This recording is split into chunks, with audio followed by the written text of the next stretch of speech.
craniosquisis y del neuroporo posterior raquisquisis, ¿verdad? Los tipos de craniosquisis son anencefalia y encefalocelia, y de raquisquisis son espina bífida, meningoceles, mieloceles, mielomeningoceles y algunos otros variantes como qué sé yo, lipomeningocele o cosas así, ¿no? Al no formarse bien las cavidades puede que quede estrecha alguna de ellas y que se obstruya la circulación del líquido cefalorraquídeo y se produzca hidrocefalia. Si no se produce la segmentación, puede que el prosencéfalo no se divida en telencéfalo y diencéfalo y entonces se produce la holoprosencefalia. Generalmente los defectos de segmentación no se producen a nivel caudal, sino a nivel cefálico, que es la parte más compleja, suele ser la que falla, pues, ¿no? Entonces, al no producirse surcación totalmente, se produce lisencefalia, encefaloliso, pero si solamente es en una parte, puede que uno de las circunvoluciones esté muy pequeña o muy grande, entonces se produciría microgiria o macrogiria. Giro o circunvolución es lo mismo. La migración neuronal, como yo les dije, puede dar origen a la esquizoencefalia o a la porencefalia. Entonces, miren, esto es una ciclopía, ¿no? Efectivamente, tenemos un solo ojo, un solo nervio óptico, un solo tálamo, un solo ventrículo, un cerebro no dividido, ¿sí? No hay hemisferios cerebrales. El prosencéfalo se quedó como tal, no se dividió en telencéfalo y diencéfalo. La mayor parte muere, no necesariamente al nacimiento, ¿no? Porque en teoría podría vivir, ¿no? Pero las alteraciones neurológicas son tan graves que resulta muy fácil que se complique. Acuérdate que el sistema nervioso controla a todo el resto de células. Si no hay jefe, el resto de células no funciona bien. Si el resto de células no funciona bien, pues cualquier infección, cualquier trastorno fácilmente lo termina matando, ¿no? Entonces, eso es una ciclopía. Una holoprosencefalia da origen entonces a una sola cavidad ventricular. Miren ustedes, esta es una tomografía y pueden ver un solo ventrículo, ¿no? En vez de que se vean los dos ventrículos laterales y el tercer ventrículo, se ve un solo ventrículo gigante, ¿verdad? Esta es una pieza de patología de una holoprosencefalia. Este es un cerebro, pero hay una sola cavidad. Miren que aquí intentó ser la cisura interhemisférica, pero solo lo intentó, no lo logró. ¿Sí? Varios casos de ciclopía, como pueden ver, hay unos más graves que otros. Miren que aquí hay dos ojos formados, ¿no? ¿Por qué el anterior caso de ciclopía malo de amarillo? ¿Qué cosa tenía amarillo? Déjame ver. Alrededor. Aquí. En realidad, la ictericia neonatal es muy frecuente incluso en personas normales, incluso en niños normales. O sea, recién nacidos, con frecuencia el hígado todavía está inmaduro y no conjuga la bilirrubina a la velocidad normal, entonces se produce una ictericia, o sea, se produce la coloración amarillenta transitoria, ¿no? Por unos días. ¿No tiene también que ver por el tipo de sangre? Puede aumentarse en caso de que haya incompatibilidad entre el tipo de sangre del niño o de la madre, o en muchos casos, pero incluso en niños normales puede producirse, ¿no? ¿Sí? Eso no es necesariamente patológico. Ahora, si está más elevado de lo normal, sí, ¿no? Puede producirse. Ajá. Bueno, como les decía, aquí prácticamente no hay ni hendidura palpebral. En cambio acá hay dos ojos. Las holoprosencefalias más leves puede que no se note más que porque los dos ojos están un poquito más cerca el uno del otro que lo habitual. Claro, por supuesto. ¿Sí? Ya. Entonces estos son defectos. La lisencefalia, miren ustedes, aquí ya tenemos los dos ventrículos formados. Esta es una tomografía. Pero fíjense que casi no hay surcos. El único que vemos aquí es la cisura de Silvio, que como es un surco tan profundo, normalmente se alcanza a formar. Pero generalmente la cisura de Silvio se forma aquí y forma la ínsula por dentro. En cambio aquí lo vemos como si fuera un surco cualquiera, ¿no? Entonces, a duras penas unos pocos surcos más y casi nada. Esto es lo que se conoce como lisencefalia, ¿no? Otro caso de lisencefalia, miren ustedes, solamente se ve esto, ¿no? El único surco que se ve. Lisencefalia, miren que prácticamente no hay surcos cerebrales, sulcación. Una pieza anatómica de lisencefalia. Lógicamente, no es que no ven ningún surco, pero comparen esto con un cerebro normal, pues prácticamente no se han formado los surcos correctamente, ¿verdad? Entonces, a esto se le conoce como lisencefalia, encefalolis. Una esquizoencefalia, miren ustedes, parece que le hubieran metido un machetazo al cerebro, ¿ya? Le hubieran sacado un pedazo de pizza, ¿no? ¿Ya? ¿Por qué? Porque las células que debían migrar y hacer la corteza cerebral aquí no migraron. Y si no migraron, no hay corteza. Y si no hay corteza, pues no puede haber fibras entre la corteza y lo que está adentro. Entonces no hay ni sustancia gris ni sustancia blanca aquí. ¿Qué pasa? Queda el ventrículo comunicado con el exterior, ¿sí? Entonces parece efectivamente que se hubiera cortado. Parece que al cerebro lo hubieran dividido. Esta es una unilateral, pero puede haber bilateral. Por ese motivo a esto se lo ha llamado encéfalo dividido. Esquizo quiere decir dividido. Esquizoencefalia, ¿no? La piel madre no recubre como esa parte que falta, o simplemente sigue el cerebro. La piel madre sigue el sistema nervioso. La dura madre y la aracnoide siguen al hueso. ¿Sí? Salvo en los sitios en que la dura madre pues hace sus repliegues, ¿no? Claro, entonces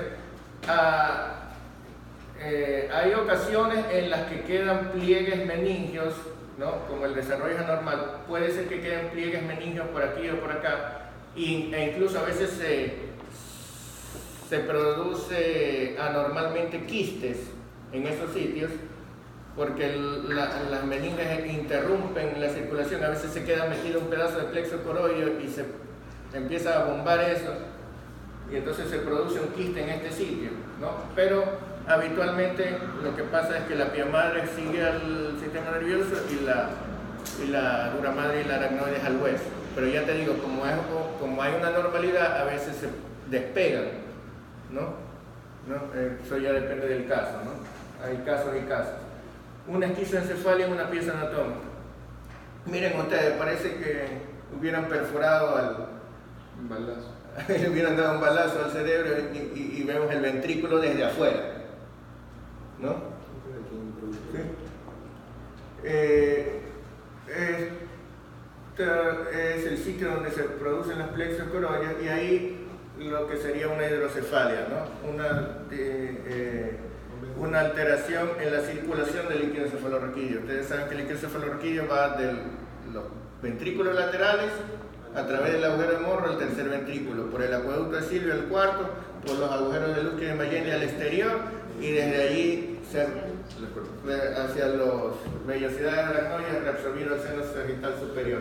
Entonces, en cualquiera de esos sitios puede haber una obstrucción. El tratamiento implicaría meter un tubo hacia los ventrículos para que salga ese líquido que está acumulado, ¿verdad? Eso es lo que se llama una derivación de líquido. Le ponemos un tubo que salga de aquí. Podríamos ponérselo hacia afuera, que esté la persona chorreando líquido ahí, Pero ¿no? eso también entraría. Pero también entrarían bacterias, pues, ¿no? La persona moriría infectada de meningitis. Entonces, podríamos ponerlo con una funda cerrada, sellada herméticamente, y efectivamente hay veces en que se hace una ventriculostomía externa, pero no podemos decirle al paciente ya así viva el resto de su vida, pues, ¿no? Vamos a ir con una funda por todos lados. No, tenemos que ir, eso si lo normal es que el líquido cefalorraquídeo vaya hacia la sangre, ese tubo ¿a dónde debería terminar? Debería terminar en la sangre, ¿verdad? Entonces lo primero que se pensó fue poner ese tubo y meterlo hacia la aurícula, ¿no? Para que el líquido cefalorraquídeo vaya hacia la sangre. Eso se llama, o se llamaba, la derivación ventrículo atrial, del ventrículo hacia el atrio o aurícula, ¿verdad? ¿Sí? Se la metía por la yugular.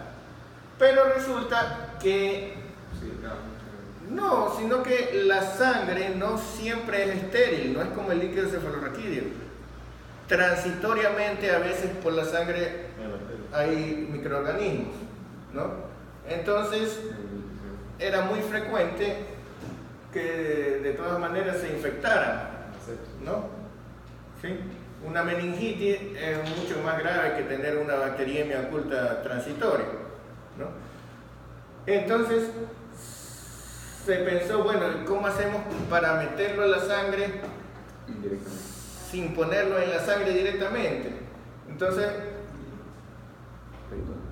se dijo, bueno, vamos a ponerlo en una cavidad muy vascularizada que normalmente reabsorbe todos los líquidos que ponemos ahí, que es el peritoneo. Normalmente cualquier cosa que metemos al peritoneo, el peritoneo lo reabsorbe y se lo lleva a la sangre. Entonces se hace la derivación ventrículo peritoneal, ¿no? Esa es la verdad. Eso es lo que habitualmente se hace. Pero No siempre, todavía hay casos en los que se hace derivación ventrículo atrial o en los que se hace ventriculostomía externa transitoria. ¿Por qué? Porque no siempre, imagínense que este paciente tenga una infección aquí, tenga una peritonitis o tenga una simple infección en la piel de aquí, ¿no? ¿Ya? Entonces no siempre podemos hacer una derivación ventrículo-peritoneal, no vamos a ponerlo justo donde está infectado, le vamos a poner una derivación que viene del cerebro, ¿no? ¿Ya? ¿La derivación se la pone en la cavidad peritoneal o en el aumento mayor? En la cavidad peritoneal. Lógicamente vas a estar en contacto con el aumento mayor y con, ¿no?, con el epiplón. Y normalmente se pone, como le pones en un niño, le pones aquí más tubo de lo que necesita porque el niño va a crecer, ¿no? ¿No? Imagínate que le pusieras hasta aquí nomás, el niño crece. Eso queda para ¿ya? de por vida. Eso debería quedar de por vida. Normalmente no queda de por vida por la sencilla razón de que a pesar de todo se suele infectar. Claro que con mucho menos frecuencia, pero puede pasar varios años sin infectarse, ¿no? ¿Sí? Que no hay cura exactamente para hidrocefalia, sino un tratamiento. Claro, bueno, la cura implicaría desobstruir lo que está obstruido, ¿verdad? ¿Ya? En teoría es posible, pero muchas veces no lo es. Por ejemplo, imagínate que la hidrocefalia en muchos casos es por una estenosis congénita del acueducto de Silvio. ¿Cómo podrías solucionar eso? Tendrías que meterte al acueducto de Silvio y perforar el mesencéfalo para... No, ya. Si la hidrocefalia es, por ejemplo, porque sangró intraventricular, hubo un sangrado intraventricular al momento de nacer y un coágulo de sangre obstruyó el acueducto de Silvio, muchas veces ese coágulo de sangre se puede reabsorber solo, entonces tiene una hidrocefalia transitoria, pero hasta que se reabsorba solo, ¿qué vas a hacer? No le vas a dejar que se aplaste todo el cerebro mientras se reabsorbe solo, ¿no? ¿Sí? Entonces igual tienes que hacer una derivación. Hay medicamentos que disuelven los coágulos, no se puede, o sea, sí hay, pero... A ver, si hay medicamentos que disuelven los coágulos, ¿se lo vas a poner dentro de los ventrículos? Eso iba a preguntar, si es que uno no puede llegar hasta ahí. No pasa la barrera. No, y de hecho si lo inyectaras intraventricular probablemente te produciría convulsiones antes de disolver el coágulo, ¿no? Pero puede que en el futuro se pueda, ¿no?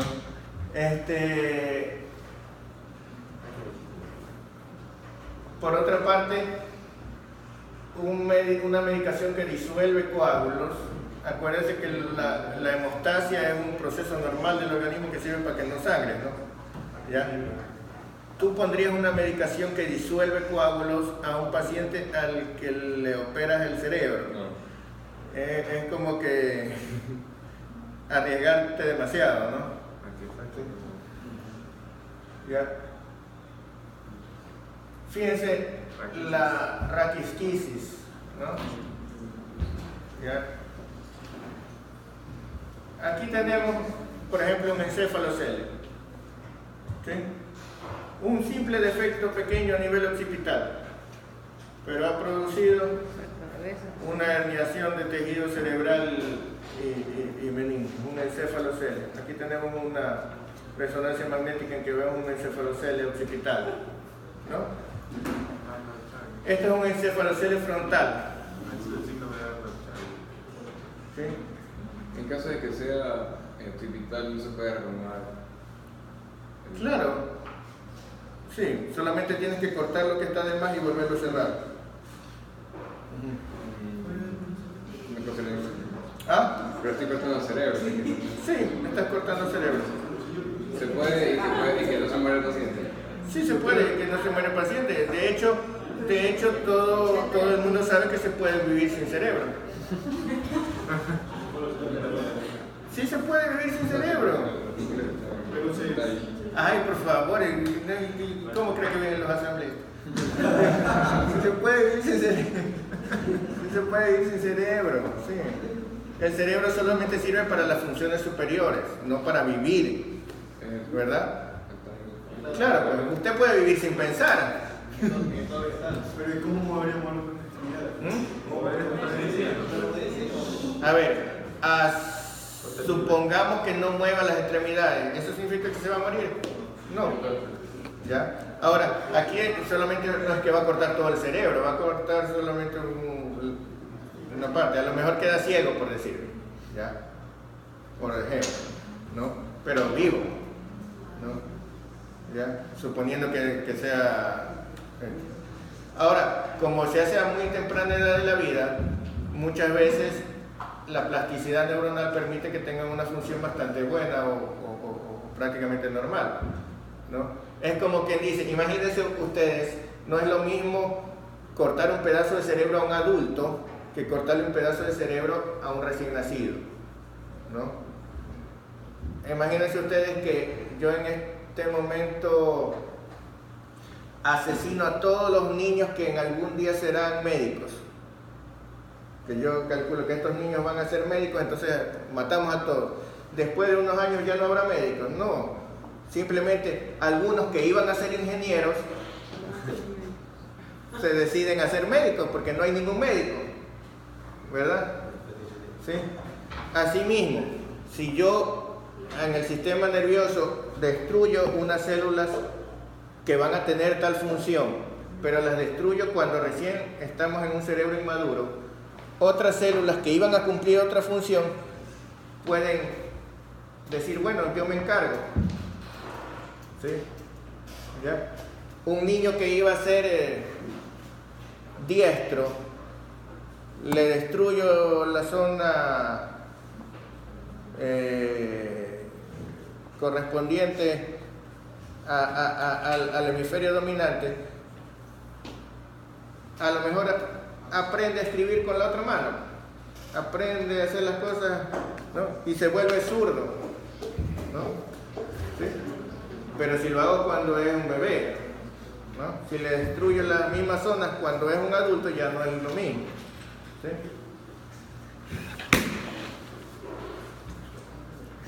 El encéfaloceles. ¿Cómo se llama eso? Anencefalia. ¿Sí? Eso sí se muere. Y se muere de meningitis, no de la falta de cerebro, ¿no? Se muere porque eso se infecta. Mielomeningoceles. Fíjense cómo una espina bífida puede ser una espina bífida oculta, muchas veces con algún defecto pequeño en la piel, ¿cómo se llama esto?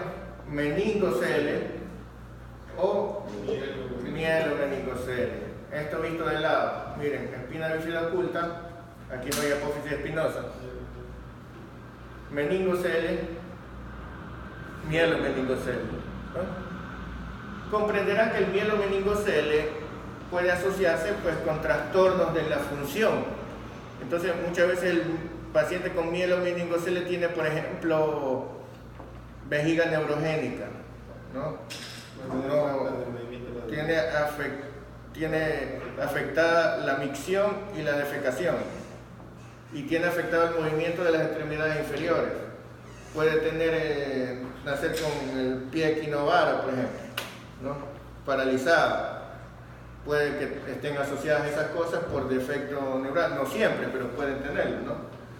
¿Ya? A veces incluso se asocia el mielomeningocele con hidrocefalia, pero ¿por qué? Porque fíjense ustedes cómo la médula quedaría como que más abajo de lo normal. La tracción de la médula puede hacer que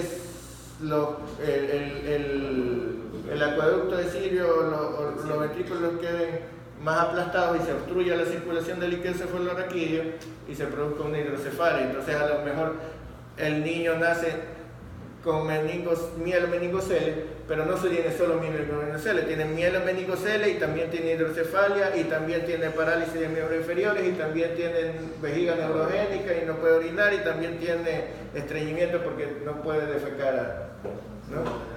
¿Sí? Esta es una espina bífida oculta, pero con una almohadilla de grasa, con un mechón de pelo, una depresión de la piel, un seno dérmico, ¿no? Cualquiera de esas cosas pueden indicar la presencia de... ¿Y eso qué significa eso que estoy señalando? Ese es un seno dérmico, es como quien dice una depresión, como una fosita en la piel. Incluso a veces hay fístula, ¿no? Eso, por ejemplo, eso se podría infectar, por ejemplo, ¿no? Porque es más fácil que se ensucie eso, ¿no? Miren que una depresión allí es difícil de limpiar, ¿no? Porque es un grito. Y imagínense que aquí se haga un absceso, ¿no? Una infección con pus. Y miren lo cerca que está de la médula, ¿no? Eso se puede fácilmente hacer una meningitis y entonces el paciente viene por meningitis y usted dice, tiene una meningitis, muy bien, vamos a darle antibióticos. ¿Ya? Cuando tiene un defecto anatómico que podría corregirse, si usted no lo examina, ¿no? ¿Ya? Miren ustedes, un seno dérmico e incluso a veces fístula, ¿no? Un defecto pequeño, ¿ya? Pero el caso de ser oculta. Claro, esta es una espina bífida oculta, usted no ve meningocele, no ve mielomeningocele, pero ve un defecto pequeño que a lo mejor se le pasa por alto, ¿no? ¿Sí? O la mamá lo ve y dice, sí, tiene una cosita así, pero no, como no tiene síntomas al principio, no le llama la atención. ¿Y cuándo viene? Cuando el niño está con meningitis. Y entonces el niño le presenta síntomas de meningitis, usted le da tratamiento de meningitis y la mamá no le dice, y también tenía una cosita. No, pues la mamá está desesperada porque el niño está convulsionando con fiebre y a punto de morirse. En ese rato no se acuerda que tenía un agujerito por ahí. No. ¿Sí? Si usted no lo coge y lo examina, ¿no? Pues el niño está con pañal y con 100.000 trapos encima, lo traen así que parece una yaca. Sí, como tamal lo tienen así. Entonces, entonces a duras penas le ve la cara. Entonces si usted no lo examina, nunca lo va a encontrar, ¿no? ¿Ya? ¿Por qué hay crecimiento de vellos en esa zona?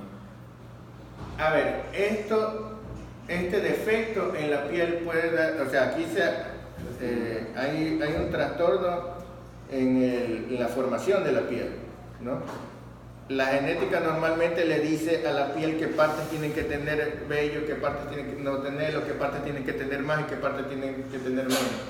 Pero aquí la genética está alterada, entonces puede producirse cualquier alteración en la piel. Puede producirse piel con excesiva grasa, puede producirse piel redundante, puede producirse una fístula, puede producirse la ausencia de piel, puede producirse la piel con vello cuando no toca, puede producirse la piel de naranja con abollonaduras, etcétera, ¿no?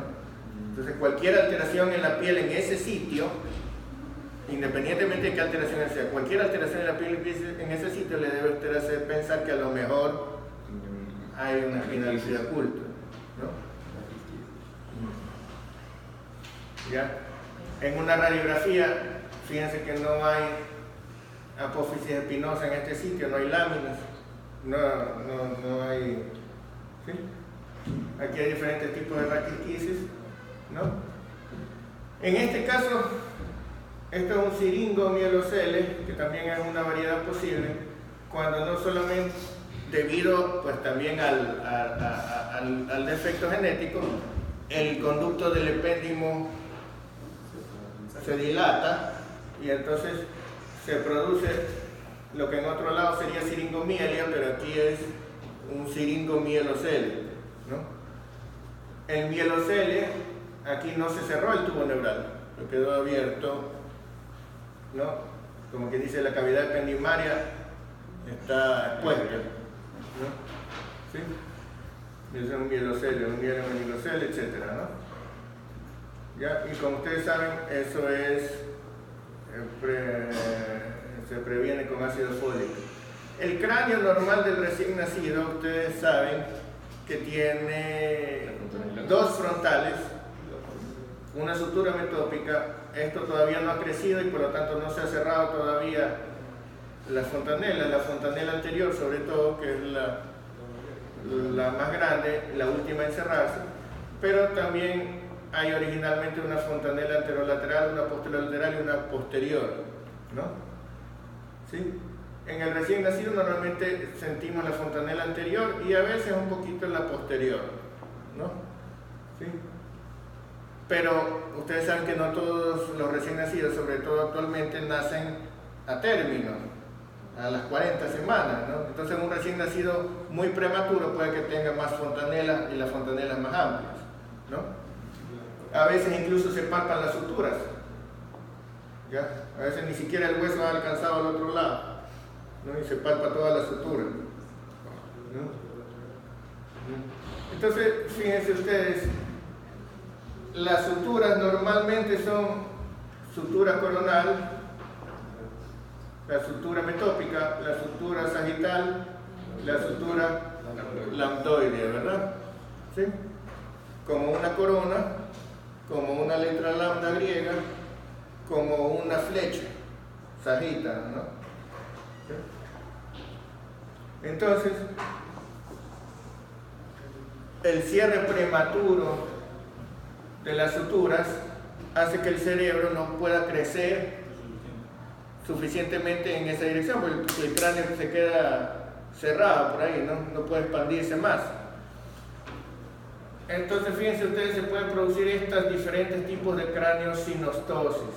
La braquicefalia, que significa, braqui quiere decir corto, no es braquio de brazo, braqui de corto. Eso quiere decir que el cráneo estaría como que aplastado en este sentido, ¿no? La dolicocefalia es lo contrario, el cráneo muy largo. La escafocefalia es un tipo de dolicocefalia en que el cráneo está alargado, pero así, que da la impresión de que fuera la quilla de un barco. Escafo quiere decir barco. La trigonocefalia, el cráneo es así como en punta, como si fuera un triángulo, visto desde arriba sería triangular. La plagiocefalia, que es asimétrico de un solo lado, y la oxicefalia, que es hacia arriba. Miren ustedes, esta es una braquiocefalia, ¿no? El cráneo está acortado, visto desde arriba está acortado. ¿Ah? Sí. La mayor parte de los casos de braquicefalia corresponden a los síndromes de Down, Los síndromes de Down son clásicamente braquicefálicos, pero también se pueden dar en forma aislada, ¿no? ¿Sí? Esa es una braquicefalia. Esta es una dolicocefalia, ¿no? Esa es una escafocefalia, aspecto en quilla de barco, una escafocefalia, ¿no? Porque se ha cerrado la sutura sagital. Una trígonocefalia, miren ustedes, visto desde arriba que parece que tuviera un cacho. ¿Ya?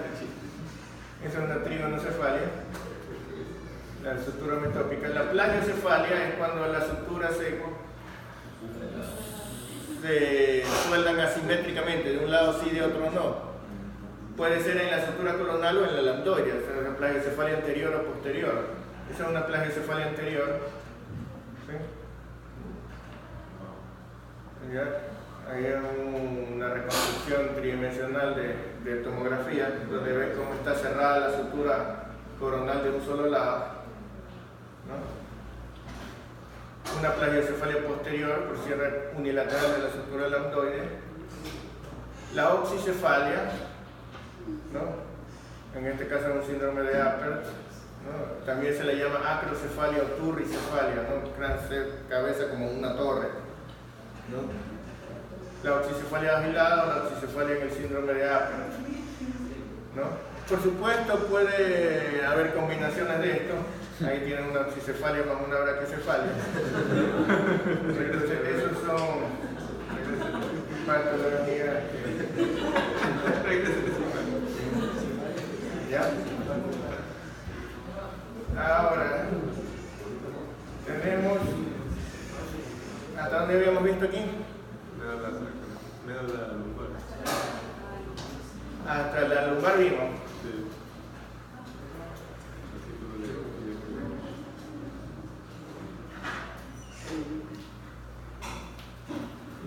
Bueno. Torácica alta ya es de Buller. Sí, cuando ustedes ven la médula torácica alta, una médula torácica alta, es fácilmente distinguible los fascículos de Gol y de Burdes en el cordón posterior, ¿no? Fíjense que una médula torácica alta tiene fascículos de Gol y Burdes en el cordón posterior, tiene asta lateral, asta anterior pequeño y una gran cantidad de sustancia blanca. Miren, asta anterior pequeña, ¿por qué? Porque no necesita motor, necesita sensibilidad. Tenemos solamente músculos de tórax y abdomen, que son solo músculos axiles, con un movimiento bastante estandarizado. Pocas neuronas se necesitan para controlarlos. Un asta lateral, ¿por qué? ¿Qué controla el asta lateral? Las vísceras. Tórax y abdomen tienen más vísceras que otra cosa, ¿verdad? Entonces tenemos un asta lateral, ¿sí? Tampoco es prominente, pero sí se nota, en otras partes no se nota nada. ¿Por qué? Porque no es tan prominente, porque el movimiento de las vísceras de todas maneras es estandarizado, ¿no? Entonces no se necesita pensar mucho para controlar las vísceras. Y mucha sustancia blanca, porque ya ha subido una gran cantidad de fibras, se han ido reuniendo a medida que van subiendo, y en el cordón posterior tenemos un surco más, este surco que se llama surco intermedio posterior, que divide el fascículo delgado o grácil o de Gol del fascículo cuneiforme o cuneatus o de Burdach. Recuerden que el fascículo de Burdach lleva información solamente de tórax, extremidades superiores y cuello, ¿sí? Y por lo tanto esa información va a subir, por lo tanto recién lo vamos a ver desde el nivel de T6 para arriba. En cambio el fascículo de Gol lleva información de abdomen, pelvis, extremidades inferiores, y por lo tanto lo vamos a ver toda la médula, porque igual tiene que subir. Entonces, de T6 para abajo vemos solo Gol, de T6 para arriba vemos Gol y Burdes. de T6 para abajo no vemos el surco intermedio posterior, porque si solo hay gol no tenemos un surco que lo separe, ¿no? De T6 para arriba ya vemos este surco intermedio posterior, diferente del surco posterior lateral y del surco medio posterior. Póngale una imagen. ¿Qué? Una imagen con la diferencia. Ya, por eso. ¿Ya? Entonces, estos son médulas. Aquí podemos ver, ya aprovechando, podemos ver la dura madre. Miren el grosor de la dura madre. Esto es la aracnoides, esta capita que está aquí. Este es el espacio subaracnoideo, ¿no? Donde hay trabécula. Y esto es la pía madre. ¿Sí? ¿Sí? ¿Ven?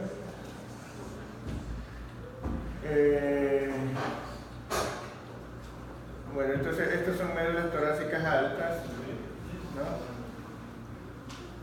Y aquí veríamos médulas torácicas bajas. Miren cómo incluso se ve las astas posteriores más rectas, no tan hacia los lados, ¿no? Como que necesitan menos espacio el cordón posterior. ¿Ya? Entonces, la única diferencia entre las dos sería realmente los fascículos de Golgi Burgess. El asta lateral se ven las dos. La médula cervical baja tiene esta forma. Una médula muy grande, muy ancha, es la médula más ancha que hay. Y lo que más ancho está es el asta anterior. Fíjense ustedes que en algunos sitios incluso parece que estuviera dividida en tres. No sé si algunos... Miren aquí por ejemplo. Parece que tuviera tres lóbulos. No siempre se lo ve así, pero... ¿Por qué? Porque hay una parte que controla los músculos axiles, una columna medial. Otra parte que controla los músculos de las extremidades superiores, una columna lateral. Y la parte de en medio que corresponde a dos núcleos, que son el núcleo del frénico y el núcleo del accesorio o espinal. ¿Sí? El núcleo espinal del accesorio. El núcleo del frénico, acuérdense ustedes, ¿de dónde nace el nervio frénico? C3, C4, C5, ¿no verdad? Entonces en la médula cervical baja vamos a encontrar el núcleo del frénico y ese controla al músculo diafragma, ¿verdad? Que embriológicamente estaba en el cuello, pero migró hasta colocarse entre tórax y abdomen. El nervio solamente tuvo que alargarse, ¿no? En cambio, el nervio espinal, el nervio accesorio, es un par craneal.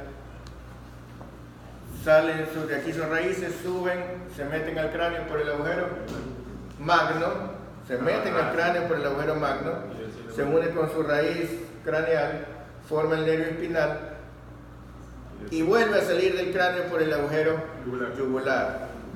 Y ahí se divide en su rama interna y su rama externa, y la rama externa, que era la que venía de aquí, se va a inervar al esternocleidomastoideo y al trapecio. Entonces, si usted quiere evaluarlo, le dice al paciente levante los hombros y usted siente si de un lado tiene más fuerza que el otro. Entonces puede decir, o le dice mueva la cara hacia los lados, y entonces usted siente de qué lado tiene más fuerza, ¿no? Y entonces puede evaluar la función del esternocleidomastoideo y el trapecio, ¿verdad? De la rama externa del nervio espinal. ¿Sí? Que es la que viene de aquí, porque de hecho sería más lógico que fuera directamente de la médula al músculo, ¿no? ¿Ya? Acuérdense que músculos del cuello deberían ser inervados por la médula cervical, y efectivamente es inervado por la médula cervical, así que no debería ser un par craneal, debería ser un par raquídeo, ¿no? Pero hace un camino chanfleado, se va al cráneo y se vuelve a salir del cráneo, y como se une con una raíz craneal es considerado un par craneal, a pesar de que su origen está en la médula cervical y su destino también está en el cuello, ¿no? Por eso es, por decirlo así, que es un par craneal que está de más. por eso se le llama accesorio, ¿no? ¿Ya? ¿Por qué 11? ¿Qué? ¿Por qué el 11 y no el 12? Por el orden en que se mejor. ¿Por qué qué? ¿Por qué 11 y no 12? ¿Por qué 11 y no 12? Los nombres según el orden. Porque en el orden en que se ve el glosofaringeo, vago y abajo está el espinal y el 12 está en el surco preolivar, entonces se los nombra por ese, ¿no? ¿Sí? Bueno, médula cervical. Fíjense ustedes cómo se nota fascículos de Goli y de Burda y el asta anterior tan gruesa, ¿no? Ahí, ¿cuál es el fascículo? Este fascículo, Todo. esto es de Gol. Miren la diferencia de color, ¿sí ven? Ajá. Y el surco, Sí. ¿ya? Y esto es Burda. Ah, ya. Ajá. Esto no, esto es un reflejo El de surco intermediario solo se ve de la torácica de a la T6 para arriba. cervical. Ajá. En torácica alta, en cervical alta y baja. Posterior. Surco intermedio y posterior. ¿Sí? Médula cervical baja. ¿Verdad? ¿Qué hora es? ¿Todavía tenemos tiempo? Tenemos media hora. La médula cervical alta. Fíjense que tiene otra vez astas anteriores pequeñas, ¿no? No tiene asta lateral, pero a veces da la impresión de que la tuviera porque entre el asta posterior y la parte media está una zona que se llama sustancia reticular, parece una red. ¿Por qué? Porque en este sitio hay fibras que están atravesando a la sustancia gris. Entonces esto podríamos decir que es una mezcla entre sustancia gris y sustancia blanca, ¿no? No es ni totalmente gris ni totalmente grande. Hay núcleos, pero hay muchas fibras atravesándolo. Entonces parece una red, por eso se le llama sustancia reticular, ¿no? De hecho, a las neuronas que están aquí los llaman núcleo reticular de la médula, ¿no? ¿Sí? Esto es característico de la médula cervical alta, aunque a veces se ve ligeramente sustancia reticular en las partes más altas de la cervical baja, pero es característico de la cervical alta, que se le ve bien así. Aquí tenemos como parece que hubiera unas bolitas aquí que lo están atravesando. Esto que vemos aquí es el asta posterior rodeada por las fibras que vienen desde la raíz posterior. Miren que esta es la típica forma de cebolla, ¿no? El asta posterior. Aquí la sustancia atravesando a la sustancia gris, la sustancia reticular de Deiters, ¿no? Aquí podemos ver las astas anteriores, incluso aquí se pueden ver los nervios, las raíces anteriores de los nervios raquídeos antes de salir, ¿no? Las raíces posteriores, al momento de llegar, forman ganglios. Las raíces posteriores, al momento de llegar, esta es la raíz posterior al momento de llegar, ¿no? Esto es lo que se conoce como el fascículo de Lissauer, ¿no? Pero antes de esto, aquí habría ganglios, ¿no? Todas las partes sensitivas tienen ganglios, incluso en los pares craneales, todos los que tienen componentes sensitivos o sensoriales tienen un ganglio, ¿no? Que son derivados de la cresta neural. ¿Sí? Acuérdense que, por ejemplo, el ganglio de Gasser del trigémino, los ganglios plexiforme yugular, los ganglios de Anders y de Ritter, ¿no? El ganglio espiral en el nervio coclear, el ganglio vestibular en el nervio vestibular, ¿no? Incluso, por decir, el sentido del gusto que llega al facial tiene el ganglio geniculado, ¿no? Entonces todas las partes aferentes tienen un ganglio, o sea, tienen una primera neurona que está en el sistema nervioso periférico y no en el central. ¿Sí? ¿Ya? Entonces, eso sería la médula cervical alta. Muy bien, y con eso completamos pues la médula, ¿no? Después repasamos. Por ahora